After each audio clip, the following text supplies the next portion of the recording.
You know, James, I also want to play this. You had this to say about the Supreme Court recently. They're going to recommend that the number of Supreme Court justices go from 9 to 13. That's going to happen, people. They're going to win.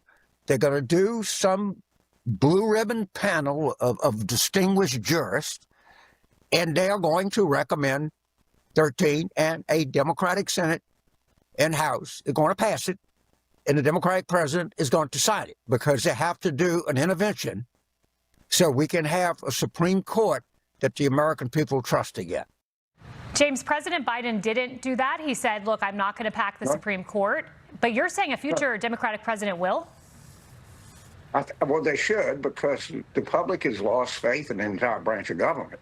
I mean, this is the lowest the Supreme Court has been rated. And if you believe, as I do, that we need faith in not just the executive or the congressional branch of government, but the Supreme Court. And it is not written anywhere in the Constitution you have to have 9. That's just a number they came up with. I think they went from 7 to 9, but I'm not sure. And I think the way to cure that very quickly is expand it to 13 and get some balance on the court. You know, the Republicans won the popular vote, I think, 2 out of the last 8 elections, and they have 2/3 of the Supreme Court justices. They have 6 out of 9. And that's absurd. It's a distortion. The Supreme Court does not serve the law. It serves the interests of the Republican Party and corporate America, and everybody knows that. And I think it would be a good idea to return some balance to it. I really do. I would note that the Supreme Court did rule against Trump on, his financial documents by way of example, but this backfired when FDR tried it. FDR wanted to pack the court, and it was widely seen as a political mistake. So could it backfire?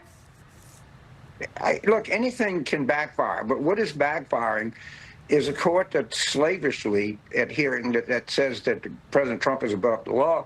I don't think it's ever ruled against corporate America. And Trump may very well lose his tariff case, because when Trump's interest comes against corporate America's interest, I think the Supreme Court would take corporate America's interest. They never rule against corporate America. And I just think that it's dangerous to live in a country where you lose faith in one branch of government, and that's what's happening. And across the board, people don't think that they're objective. They don't think they try to follow the law. And I think it's a dangerous thing. Look, it may have backfired. It certainly backfired on President Roosevelt, but he seemed to get reelected after that even. I mean, it wasn't, let's admit it, it wasn't that fatal. And I also think that the Democrats are going to have to move to admit the District of Columbia and Puerto Rico states, because right now, because 18% of the United States elects 52 senators. That's not even close to a reflection of the democracy in the country. And there's a way that you can address this imbalance. It's permitted under the Constitution. Yeah, and it's something that we should look at. You are correct. It's permitted under the Constitution. But to make D.C. a state, to make Puerto Rico a state, to pack the Supreme Court, essentially, you would need 60 votes. And you're not going to have 60 votes in the Senate. That's just not the way the country is made up. Are you going to eliminate the filibuster?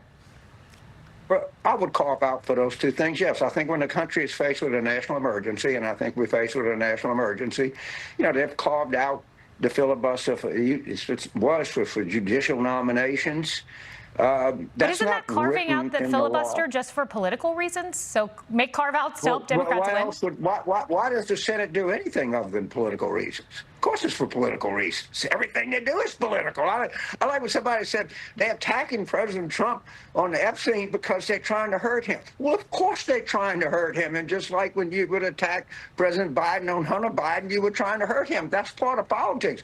You've been around too long, and you've been too effective at your job to know that what both of us do ultimately is about politics. Yeah, well, I appreciate you admitting the naked political ambitions of packing the court and making D.C. a state. I'm a nakedly political guy. I am naked political indeed all the you time, are. and all I want to do is win elections. Yes, you do, and you're transparent about it. So that's interesting.